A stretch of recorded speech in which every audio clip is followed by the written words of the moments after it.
turi kumwe n'abakozi b'Imana bava mu masengero atandukanye canke amadini, ariko menshi bagafatira kora akantu bakavuga bati ni gute umuntu ashobora kuba afise inzu yiwe, dufata afise nk'ivyumba nka bitatu akaca avuga ati icumba kimyerekana kigira isengero, akaca arondera abantu bangahe batanu batandatu ati twagize urusengero, ejo hirya hejo ukazumva ngo ni pasiteri. Ibi bintu mubona bigiye gufasha iki cane cane iyi miryango y'abemera bakeneye kurondera ubwami bw'ijuru? Ariko tukiri ngaha abantu baravuga bati umuntu akanya fise ko kwisubirako kugira ngo ivyaha bibe biharigwa ati ni mu gihe abagihema. Ariko turabona muri Eklezia Katolika muramuzana ari n'imbere n'ikiziga ari mu isandugu akaja no mu isengero. Benshi bakavuga bati hajya nta kintu gishobora guhinduka muri rusange. Ati namba yarakoze neza yarakoze nabi yakoze nabi.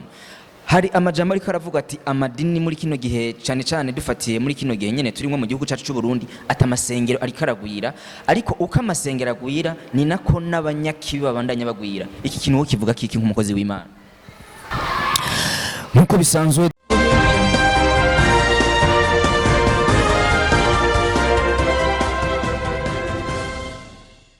dukunda guhera kunda mukanya, aho dukunda kubaramutsa tubifuriza amahoro y'Imana. Muri kino kibanza nkuko mubibona turi kumwe n'abakozi b'Imana bava mu masengero atandukanye canke amadini. Hari uri muri Eglise Protestante ni Pasiteri Macedone, asanzwe mbere ari n'umuririmbyi muzi cyane mu ndirimbo zagiye zirakundwa, ndavuga ku ndirimbo kubwa Afrika benshi bagiye barakundana ko tukaba turi kumwe kandi n'umukristu wo kuri Paroisse Eglise Catholique yo mu Ruziba.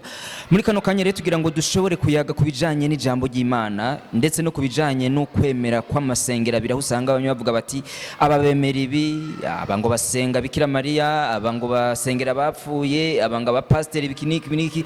Nivyo dukoma muri kano kanya twinjire mu mizi kugira ngo wowe mukunzi wa Bishop TV kugira ngo ushobore gutahura neza ukwemera kwawe, utahura inzira ishobora gufata. Na kare muri kino gihe hariko haravuga amajambo menshi. Ndahera ibubamfu bwanje ndamusa Macedone. Amahoro cyane pastor. Amahoro cyane. Uri impori? Turakomeye cyane. Turaguha ikaze muri Bishop TV. Murakoze cyane. Ndakuramutse cyane mutamu. Egumi murakoze n'amahoro. Kaze muri Bishop TV. Murakoze cyane.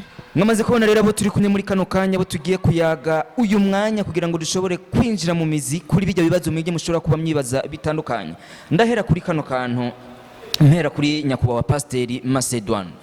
Hari amajambo ariko aravuga ati amadini muri kino gihe cyane cyane dufatiye muri kino gihe nyene turimo mu gihugu cyacu cy'u Burundi ati amasengero ariko aragwira, ariko uko amasengero agwira ni nako n'abanyakibi babandanya bagwira. Iki kintu kivuga kiki nk'umukozi w'Imana? Kiragoye cyane, ariko igwirana ry'amadini cyangwa ry'amashengero ku bwanje ni ikintu ciza cyane kuko gituma ivuga butumwa ryaguka, kandi ko ryaguka hariho abakira umwami Yesu, hariho abakizwa. Ariko rero wavuze uti hariho uko amadini yongerekana n'ibibi guma vyongerekana. Yego buriya Satani aguma ariko arakora, kandi iyo abantu bagira imigambi yo gukorera Imana, Satani nawe agwiza ayandi masstrategie kugira ngo akore cyane, kugira ngo atware abantu mu bibi. Bituma iyo abantu bagira umwete wo gukorera Imana, Satani nawe agwiza undi umwete wo gushira abantu mu kibi. Ego. Ariko menshi bagafatira kora akantu bakavuga bati ni gute umuntu ashobora kuba afise inzu yiwe, dufata afise nk'ivyumba nka bitatu akaca avuga ati icumba kimyerekana kigira isengero, akaca arondera abantu bangahe batanu batandatu ati twagize urusengero, ejo hirya hejo ukazumva ngo ni pasiteri. Ibi bintu mubona bigiye gufasha iki cyane cyane iyi miryango y'abemera bakeneye kurondera ubwami bw'ijuru? Ishengero canke urusengero n'ahantu basengera Imana. Ntaho bitwa si inyubako, simaka ibinyubako ikomeye cyane, oya ukwiri kose ni sengero, n'ahantu babasengera. Bivana rero kwemera, bavuze ati chambre ndayigize isengero, irabisengera kubera wayigeneye ko ari kibanza gisengeramwo Imana. Ntangorane n'imwe. Ntangorane n'imwe bari ibirimo. Ego mu vyumba kumwe. Bon, kubisanzwe turashobora kuvyumva kumwe mu ruhande rumwe, mu rundi ruhande ntituvyumva kumwe. Ati ni kubera iki amadini ashishikara kuba menshi mugabe ivyaha bikabandanya kugwira? Tubihera ubwa mbere igihe Imana irema umuntu, Shetani yarashavuye cyane, igihe imana irema adamu na eva shetani yarashavuye cyane kubona imana yorema ikiremwa kirengeye ubwizi byaremwe byose kandi kigahabwa ububasha buhambaye hafi bungane n'ubw'imana ikibona ko byoba byiza itembagaje ubwo bwami bw'imana nta kindi rero ikintu gihimbara imana cyari kihari atari uwo muntu ikihera kuri abo bantu rero ibakoresha icyaha na n'uyu munsi rero iracari iyo ntambara kubona rero abantu ivyaha bibandanya bigwira canke ibicumuro bibandanya bigwira nuko umuntu kuva ico gihe yagize impengamiro yo kwamacumura kuva igihe ahenzwe na shetani akemera kuko uribuka ko imana yaraje irabaza ibyabaye kwanza yasanze binyegeje hanyuma ibajije ibyabaye yaba wa mugabo yaba wa mugore nta numwe yigeze yemera icyaha umwe yavuze ngo ni wa mugore wampa uwundi nawe ngo ni inzoka icyo gica kibaye bwome novuga kuri twebwe bubu na n'uyu munsi ntawemera icyaha ibyaha birakogwa mu mpisho mugabo biboneka ko umengo turasenga cyane ariko kubera ko turi abana b'Imana n'ubu tuguma turi abana b'Imana nico gituma iyo mana nyene yarungitse abatumwa benshi abavugishwa benshi kugeza aho irungika Yezu Kristu kugira ngo irabe ko twuva muri ako kabi ariko nabugingo n'uyu munsi kubera abantu turi ntagondwa ni nuko ndabibona ko abantu amadini arabandanya kugwira mugabo ko tutumvira Imana yamara ku maso twigira nk'abemera Imana bigatuma rero ari ubiba ukunyene mu bibona ego reka nyene simbize kuri wewe uri muri Ecclesia Katolika barakunze kuvuga bati kubera iki kuko harabavuga bati umuntu yapfuye biba birangiye nta kindi kintu de suite no kuvuga utisubiye ko ukiri hano ku isi ati nta yindi suite nta nibindi ariko abantu baribaza bati kubera iki muri Ecclesia Katolika musabira umuntu yapfuye muba mushaka gushika kuki aha iki kibazo murakimbajije jewe sindi papa sindi musenyeri kandi sindi na patiri mukuru canke mutoyi ndi umukirisa asanzwe kwemera ku wawe uko ubizi mu kwemera kw'iwanje ibyo nja kuvuga sinzoba ndiko ndavugira ishengero kuko nta wantumye ni kiyago nyene turimwo ariko nkuko navyigishijwe kandi ndavyemera igihe turiko dusabira uwapfuye ntituba dushaka guhadikiriza Imana ngo mana ngo ubunyene uvuga umushize mu bwami bwawe byanka byakunda oya kuko ico kiremwa nkuko nabivuze kirengeye ibindi byose Imana yaranse ko giheri kuzimu naho rero yarungitse abatumwa kugeza mbere hirungi ku mwana wayo Yezu Kristu mbere kugira ngo yerekane ko tutazohera ikuzimu uwo Yezu kandi ari Imana yigize umuntu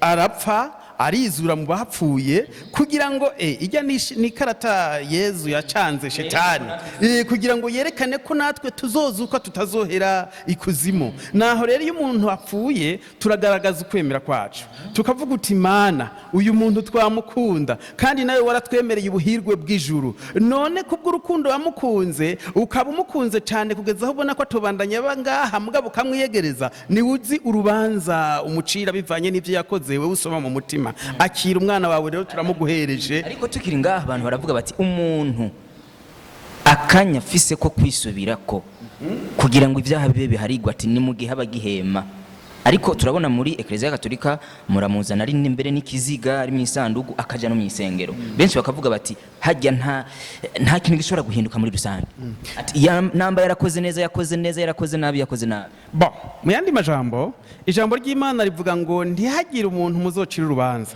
kuko ngo urubanza n'urwanje nukuvuga abantu turaca urubanza bivanye nuko tubibona ariko ijambo ry'Imana nyene riratubwira ko hari abantu bakora ibicumuro by'ivyese hakaba n'abandi bakora ibicumuro bihishije erega nabajya ego turahimbaza naberanda wanashaka muri Ecclesia Katolika hariho igituma yamara rero kugira ngo muri Ecclesia Katolika barinde bemeza iyo muntu ko ari we umwiranda hariho ibibazo biba byahaciye hari ubufindo buba bwahaciye kuva kiriho ingene yakuze ivyo yagiye acamwo mbere n'inyuma y'urupfu rwiwe bagatohoza by'ukuri ko uyo muntu yari umwiranda nk'uko Yezu Kristu yapfuye yapfuye ntaheri kuzima akazuka, ibitangaza bikabandanya bikoreka, n'ubu iryo sezerano canke nako iryo banga yararisize muri ekleziya yayo kugeza aho n'uyu munsi ku bwa mutima mweranda hariho abahinga bakoreshwa n'Imana bamenye uyu muntu yari mweranda by'ukuri kandi bakamwemeza. Ariko sigisigura ko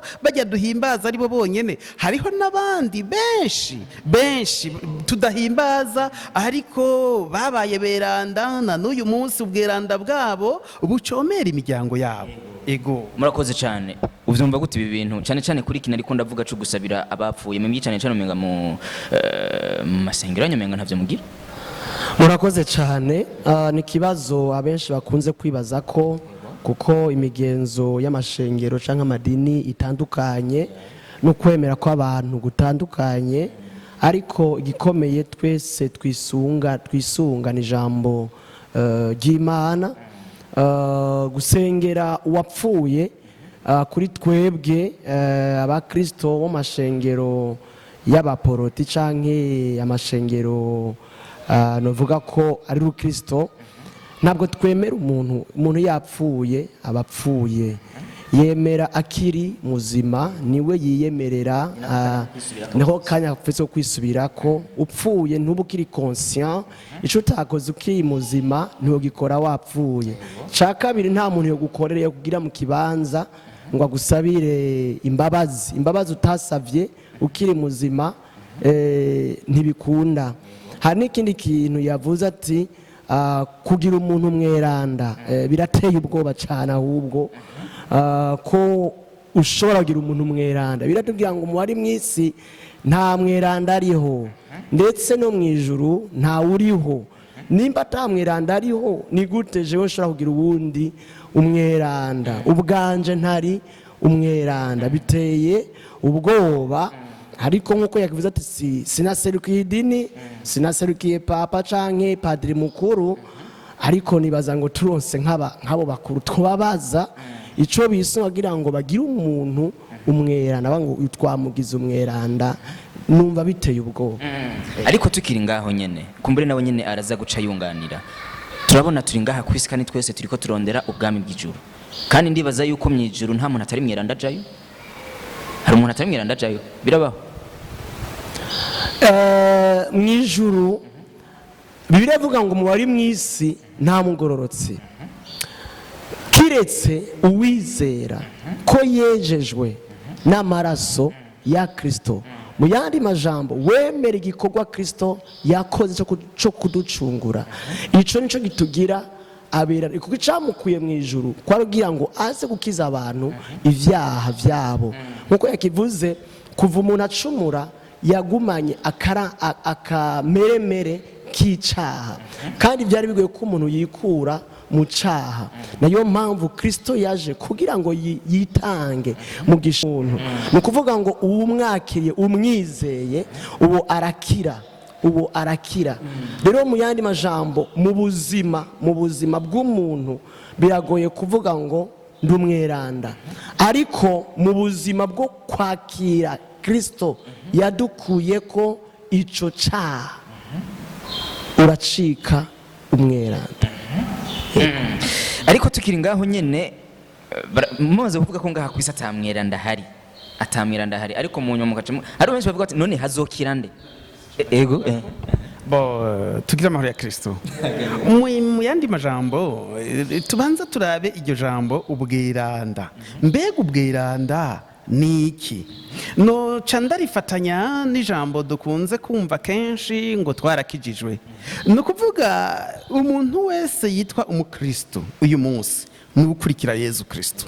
Uyu rero ntushobora gukurikira Yezu Kristo utamwemera, ntibikunda. Ntushobora gukurikira Yezu Kristo utamuzi, ntibikunda. Nuko ubuzi icyo umushakako kandi ukabuzi itanguriro ryawe n'iherezo ryawe icyo ushaka gushikako. Reka rero tubanze turabe iryo jambo ubweranda. Kuba mweranda no kuvuga iki? Tuvuge nk'ubu jewe nitwa mwene Yohani. Uwo Yohani ni dawe yambyaye kubw'umubiri n'amaraso ngaha mu isi, ariko Imana nayo yatubyaye kubw'umubiri n'impwemu nayo maraso nyene. Rero dufate ko noba ndi umuntu mubi nk'umwicanyi canke nk'umusuma sivyo. hanyuma ngaca bakanyirukako, ngaca niruka no kwa Yohana mu rugo rwiwe nkinjira.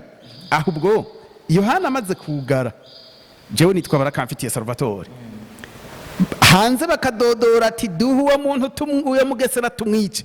burya Yohana ibanziza ubusa, yofata Salvatori by'ukuri yaranyibarutse akanta hanze kugira ngo bantemagure, abona ntibikunda, bica bisaba eka no kubesha ntabesha. avuga ati umwana wanje niburi fumemo mutwara mu kasho canke agafuma ari hawe nyene, akabanza agatohoza ivyo bintu ingene bimeze kugira ngo arabe ingene yongondagonda, mbere turi kumwe n'umuryango kugeza aho nzoheba ubwo bubisha. nimba rero abavyeyi, abantu bo mw'isi dufise urwo rukundo rungana gutyo, harakanta Imana. nico catumye irungika Yezu Kristo. igihe Bibiliya itubwira ko atamweranda ariho, ibishatse kuvuga ko abantu bose ku isi yo tuva tukagera ducumura.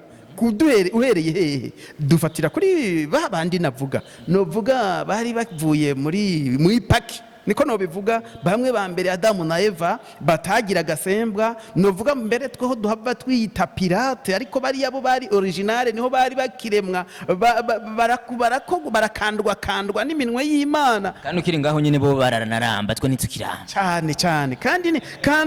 kandi n'igituma tutaramba, ikintu original n'ikintu pirate ntibitegezwa gusa. voilà. naho rero tugiye kuraba ubwo bwiranda, tugiye gusoma imirongo itari mike muri Bibiliya, baratubwira ngo nimube beranda nk'uko so wanyu wo mu ijuru ari mweranda. mbere n'igihe inyuma y'ugupfa kwa Yezu Kristo, Yezu Kristo yarabonekeye umweranda mbere, ahandi naho bamwita inyenyeri cyangwa umumarayika, Patmos, aho abatumwa bari bahunze bari mu ruhamo. hanyuma Yezu aramubonekera umutumwa Yohani, aramubwira uti andika, yaramubwira uti andikira ishengero ry'ahanaka, andikira umumarayika w'ahanaka. bari abantu bo mu isi.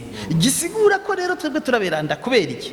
imbwa ibwagura imbwa, inka ikabyara inka, ko twavuye ku Mana kandi Imana akaba ari nyerana, natwe turi aberanda. urakoze cyane mwese muri ko muradukurikira muri Bishop TV. ndazi ko mwamaze gutahura, turi kumwe n'aba babiri kumbure. ni byiza yuko mugerageza gutahura neza. ndazi ko uradukurikira uratahura, wewe umenye inzira ufata. nawe uri karakubwira ngo va muri iri dini uje ngaha, ariko kwirikiza ukwemera kanatsinda ngo mwijuru nta n'idini rizojayo, hazojayo umutima w'umuntu. reka tugende ku kindi naco gikurikira. mwebwe mu idini ry'iwanyu Bikira Mariya mumufata nk'iki? twebwe mu idini ry'iwacu tuvuze Bikira Mariya ntituvyumva cane, ntituzi ko ari Mariya yavyaye Yesu. nibo nashatse kuvuga. tuvuze rero Mariya tumwita ko ari nyina wa Kristo, ni umuvyeyi yamwibarutse. ego namwe mumufata gute? Bikira Mariya tumufata ko ari mawe wacu, kandi mawe aruta agaciro na kure abavyeyi batuvyaye. ego akarorero, tugiye kuri ivyo bamwe n'abandi bavuga, Bikira Mariya tumuravye nk'uko tumwigishwa, kandi nanje ubwanje ndamwihweje mu mbono ziwanje, arimwo ikinyegezwa gikomeye, abanyisirayeli bariko bavuga ngo Bwana wa majeshi, baba bariko bavuga isanduku ryarindi ry'abanyisirayeli, rimwe ryarimwo amabwirizwa 10, ibisate bibiri birimwo amabwirizwa 10. kubera iki bahagita ngo ni Bwana wa majeshi? babonye, murazi mu isezerano rya kera ni igitabo uri kuragisoma kigizwe n'intambara, wanashaka kuva mu itanguriro gushika aho Yezu Kristo azovukira, kigizwe n'intambara gusa. abanyisirayeli bagiye baca mu ntambara, ariko Imana yari yaritoranirije ihanga, igihugu cayo ngo kibe nk'umukandida aserukira Imana hano mu isi, ni Isirayeli rero. kandi tugiye kuraba naho Imana yigaruriye Isirayeli imbere ikacikomorera ico gihugu, n'uyu munsi ishaka murabe ibibi bikorerwa hariya, ni byinshi cyane. Mbere nawe ugiye kuraba wava bigutangaza ukavuga ati none abantu bakora ubwicanyi bungana kuri aho ni kubera iki iriguma ryitwa ihanga ry'Imana? Nuko Imana idaheba umuntu. Ariko tukiri ngaho nyine kumbura ico ngira ngo turaza kukigarukako. Nari nkeneye kumenya kubera iki muri kubera iki muri Ecclesia Katolika hari abakunda kuvuga ngo Bikira Mariya ngo mufata nk'ikintu gihambaye kugera naho ngo mumusenga hariho n'abarenza ko ngo muramusenga. Neza cyane aho barenza bavuga indenza rugero nuko bavuga ngo turamusenga, twebwe ntitumusenga. Ariko Bikira Mariya ni ikintu gihambaye cyane. Mu Kirundi bavuga ngo aho wateretse igisabo nduhatera ibuye. Eka kweri kabisa. Hama mbere no kwitiza n'irindi jambo naho ridasa n'irijanye gose n'ivyo ngo utuka imbwa y'umukwe ukabututse wa mukwe nyene. None rero dufate icyatuma bagita ririya sanduku ngo ni Bwana wa majeshi ni kubera iki? Nuko abanyisirayeli bihenze bakibagira rijya sanduku bakagenda batarifise kuko hari amategeko n'imigenzo y'ingene barishira imbere n'imisore bategekanije n'abahereza nk'uko bariherekeza hanyuma ingabo nazo zigaheza zikagwana zarageseza abantu ariko bihenze bakaryibagira nabo baragesera bakibaza uti mbega ego ataka kamaramaza baratsindwa ku buryo biteye akamaramaza. Nico gituma rero bafuye kubona nk'abafilisiti n'abandi bagwanya abanyisirayeli cyane bagwana nabo bagafa kubona isanduku riri imbere gusa baca bavuga bati yo ya mana yabo y'ingabo ngirgira imbere ntitubashobora. Baratsinda kuko babona urabona ukunyene bavuga ngo Bwana wa majeshi cyane ngo Imana y'ingabo umengo nakantu gadasanzwe ntibinjira mwitsina ry'iryo jambo ngo ya mana yabo ngigira imbere yabo.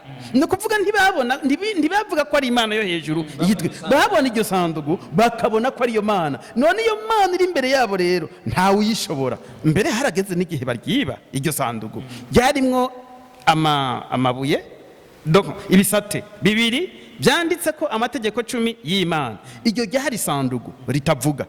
No kuvuga iki rero Bikira Mariya yari ibungenze umuntu Imana yigize umuntu kugira ngo izoze gucungura abantu ize ari Imana ivuga paraporo ya mana itavuga yagendera mu isanduku. Ariko tukiri ngaho nyene kubera iki muri Ecclesia Katolika muca kuri Bikira Mariya hakwikira direct kuri Yesu Kristo? Aha reka ndabikubwire nkuko nariko ndabivuga. Navuze ngo nta utera ibuye aho yateretse igisabo. Abanyisirayeli barasonera cyane rya sanduku. Bikira Mariya rero ni sanduku y'isezerano rishasha kuko ryatuzanyemwo urukiza urutumo uyu munsi twitwa abacunguwe abarokotse abakize gwa rupfu rw'akagirire. Uwo Yesu Kristo rero yaje muri Bikira Mariya kugira ngo asesekaze wa mugambi kakanyamuneza shetani yari yaratunyaze ko kuzobaho ubuzima budahera. None rero uyo mugambi Imana yafashe uwo mugambi iwucisha mu muvyeyi wacu Bikira Mariya. Rero uwo Mariya yibungenza Imana ivuga ijambo rivuga ry'Imana rikava mu ijuru rigaca muri Bikira Mariya. Nico gituma tubona ko Bikira Mariya ni ikintu gikomeye cyane. Iyo nzira Imana yaciyemwo natwe dutegerezwa kuyicamwe. Iyo tuvuga rero tuti mwaramutse Mariya nituba turiko dusenga Mariya dusenga turi kumwe na Mariya mu buryo bw'imwemu nkuko bene data bakunda kubivuga. Dusenga tuvuga tuti mwaramutse Mariya twibuka ico kitangaza ico kinyegezwa Imana yakoze nguko Yesu Kristo ku musaraba yavuze ngo nguyo nyoko wanyu akabwira Mariya nawe ati nguyo umwana wawe. Twe rero tubona ko Bikira Mariya ni mama. Nico gituma najewe aha ngenda afise ishapure kandi ndafise ico nakivuga ko yatanguye agisigura neza aho yavuga isanduku y'isezerano arayivuga ko ari yari mu ishusho y'Imana y'ingabo. Mu nyuma Mariya ategwa iteka ryo kuvyara Imana nzima yaje ivuga yaje ikora yaje igaragara. Abayisilamu bakaca bavuga ngo Imana ngo ntivyago. Ico nikindi kintu. Mariya yatewe iteka. Mariya ngo utewe iteka. mu bandi bagore kuko ugiye kuvyara imana. Ni ukuvuga ngo ya mana yavyara yaje ari ya mana ya yindi nyene ya sandugu ni ya mana y'ingabo. Ni ukuvuga ngo igikomeye rero ntidusenga cyane ntitwuha agaciro Mariya yavyaye iyo mana, ahubwo duha agaciro iyo mana. Ntashimye na kena umuvyeyi yavuze ati Mariya niwe yabayemwo ya mana. Oya, Mariya siwe mana yangabo, ahubwo yatewe iteka ryo kuvyara imana. Ni ukuvuga rero igikomeye ntitugomba guca kuri Bikira Mariya, ahubwo Yesu yavuze ngo ni jewe nzira n'ukuri n'ubugingo, nawe washaka gushika ku mana adaciye kuri Kristo. Mu ncama ko umuntu wese mu gusenga no kwigira direct ku mana, ni direct kuri Kristo. aho we ntabantu baraza kukubwira ati pastor dufashe dusabire ku mana. Jewe nk'umukozi w'Imana ico nkora nerekereza umuntu ku mana, ndamwigisha iyo nzira. Ntushobora kumusabira, gusengera umuntu uramusengera ukamusambira ku mana, uvuga ati mana mugirire neza uku nuku nuku, ariko igikorwa dufise ni ukwigisha umuntu kwishikira ku mana. Rero ico mvuga, kandi Yesu aravuga ngo ni jewe rembo, uwuca ahandi ni gisuma. Ni ukuvuga ngo nta yindi rembo, nta yindi nzira ihari atari Kristo. urakoze cyane. Aha, murakoze cyane, arakivuze neza ati yagiriwe ubuntu ategwa iteka. Reka tubanza turabe rero ubuntu twagiriwe. Iyo mana ikaba ari yigize umuntu mbere, ku buryo mu kuremwa yavuze ngo mu kurema umuntu yavuze ngo hinga tureme umuntu asa natwe. Uyo muntu akaba yarikuye mu iteka, none agomba asubizwe mu iteka. Reka turebe rero iyo nzira Imana yabicishijemo. Reka ntange akarorero kagaragara, turabe kugirirwa ubuntu canke gutegwa iteka ni ikintu gihambaye cyane. Ejo bundi jewe naragiye kugura ibikoresho vyo muri regide zo kugira ngo banzanire amazi muhira. Hanyuma aho nabiguriye jewe nkiri umwana nadandaza amasashe mu isoko muri ville, nkongera nkikorera umuzigo. Hanyuma umuntu yabimpayeho nagiye kubigurira acaramba aratangara kuko yaheruka nkiri umwana, mugabo akabona agashusho ni kandi ico gihe nari mvuye kuri anterema, nari nambaye neza. Hanyuma nkaboneka nk'umuntu w'umubosi nyene, yego nkaboneka nk'umuntu w'umubosi, maze abona mfashe umwana uti bintwaze gushika kuri bisi. Hama acabwira mugenzi we ati uyu muntu namushushanije asa n'uwahora yikorera umuzigo kera, mugabo ukuntu asigaye ameze ubu umenga aratinyitse, kuko nari nambaye neza, nari nambaye ikoti, umenga asa n'utinyitse.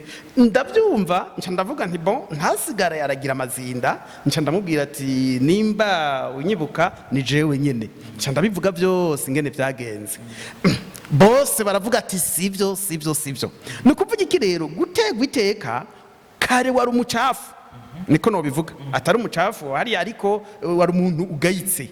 Umaze gutegwa iteka rero bose baragutamarira ngo kandi ujya ngo yahora atora kwiyarara, ngo kandi ujya ngo urumva hari kera, ubu ntukiri wa wundi kandi watowe mu bandi. Kandi ntaguciriye mumenga haraho havuga ati Bikira Mariya yavuze ati kuvu abantu bose bazonyita voilà muhigwe. Niho nagomba nje, niho nukuvuga umaze gutegwa iteka ugatogwa mu bandi witwa muhirwe. Bose baragusaba ijambo, bose baragutangarira, kubera ko utewe iteka rero ntiwitwa Imana, ariko hariho izabo rivuga ngo mbega mana uri iki, wewe washatse erega umuntu habuze gato ngo umunganishe nawe. Rero nimba umuntu habuze gato ngo ayimunganishe nawe, aha turarutana mu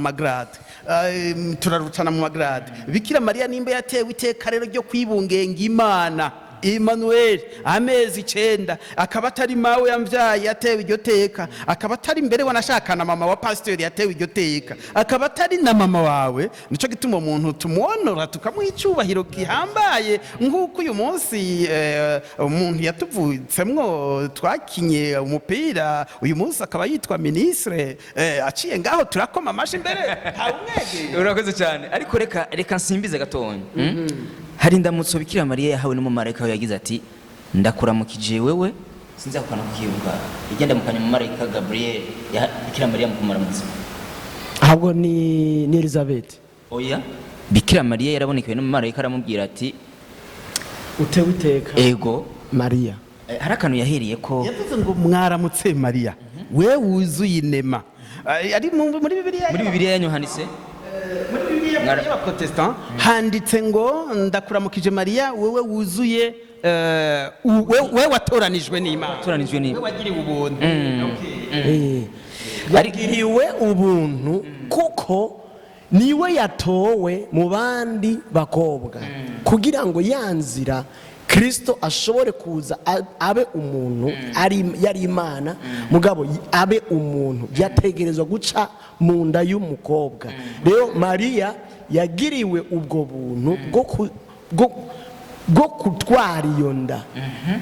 Reka dushake tubiruranishe ukundi ni ukuvuga kubona yatoranijwe mu bandi ele ambassadeur ambassadrice niko nobivuga ngira ngo yabaye umuserukizi aserukira abandi Imana ishobora gucako kugira ngo yerekane ubwo bwiza ubwo bwiza n'ibitangaza ishaka gukorera abantu. Tubigereranye basi nande reka dufate Musa yaratewe iteka kugezaho abantu bose baratinya ati Musa twebwe ntidukeneye kuvugana n'Imana twohava dupfa wewe duserukire none hagati ya Musa na Mariya ufise ububasha kurusha undi ninde?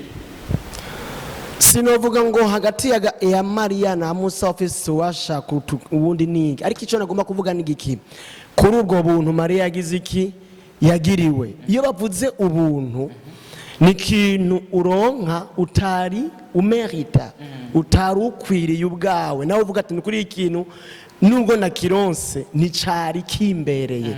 Yagiriwe ubuntu yatewe iteka suko yaruta abandi ariko yaragiriwe ubuntu.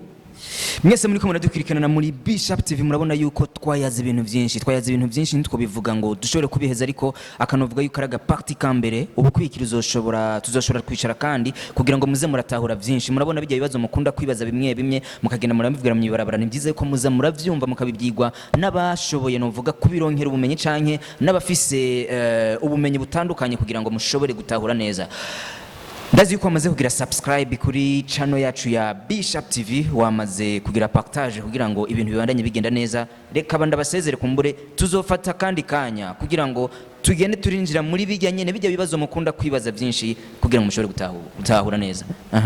Jewe nagomba tubwira bari kwadukurikirana yuko nitwagira amahirwe yo kuongera kugira kino kiganiro turi kumwe na mwene data hano ko tushobora kuyaga kandi kuri iki kintu abenshi bafitiye ibibazo aba mu mashengero ya Katolika cyangwa mashengero y'Abaprotestant batumva kubera iki mu mashengero y'Abakatolika usanga dushira imbere ishapure ugasanga turunamira imisaraba turaha agaciro cyane ibishushanyo vya Bikira Mariya na Yesu canke Yezu naco bitwaye mbega biremewe mbega nivyo nibazko cyo tubiyaga tukaraba ico Bibiliya ibivuga ko abariko baradukurikirana ngira ngo bazoguma bari line murumva ikiganiro kigiye gukurikira iyi novuga kari A hagiye kuza B nayo mwumvise ivyo Pastor Macedon ashikirije. Hari n'ikindi tuzoyaga uwo munsi bijanye no kwemera kwacu kwa amadini usanga abantu ariko barahuriza ko neza kukubera iki Abaprotestant naco gikomeye cyane kiri très important kukubera iki Abaprotestant babatiriza mu mazi menshi kukubera iki Abakatolike babatiriza ku mutwe naco nikindi kibazo. Urakoze cyane.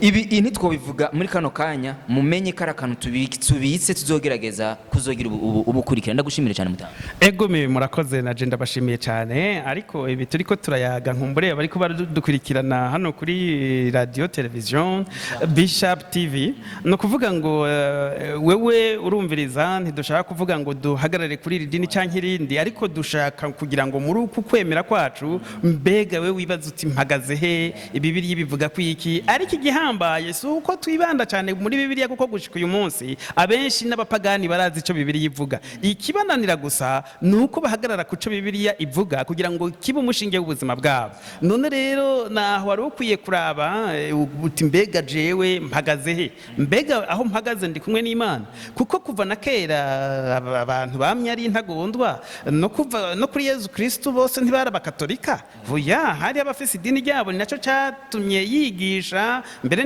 ni naco catumye bamwica kuko inyigisho yiwe yari itandukanye rwose n'iyiwabo bagaca bavuga ati uyu muntu vraiment ariko aratuvangira bikabananira kujera kugeza aho bafata icyemezo cyo kumwica kandi abamwishe ntibara abapagani bari abantu bavuga ngo baremere Imana naho rero we uri kuradukurikirana kuri kino kiganiro woheza ukavuga uti mbega ukwemera kwanje gushingiye kuki yego ivyo byose mwene wacu avuze pastor ko tuzobivuga ko hanyuma umwe wese agire uko abibona ariko ndidukwiye guhagarara ku mazi menshi canke ku mazi make kuko Yezu Kristo mu gutuma kubatiza ntiyavuze ngo muzobatize mu mazi menshi canke muzobatize mu mazi make kumburengira ngo tuzobigaruka ko nashatse ko tubika ku gakemanya ndagushimire cyane voilà nuko rero tugiye kuvyukwemera hariho abantu bafise ukwemera kwabo abandi bakagira ukwemera kwabo ivyo ni vyiza cyane si ngombwa rero kandi ikindi ko twopfa ukwemera kwacu ahubwo nuko tworaba ko kwemera kwacu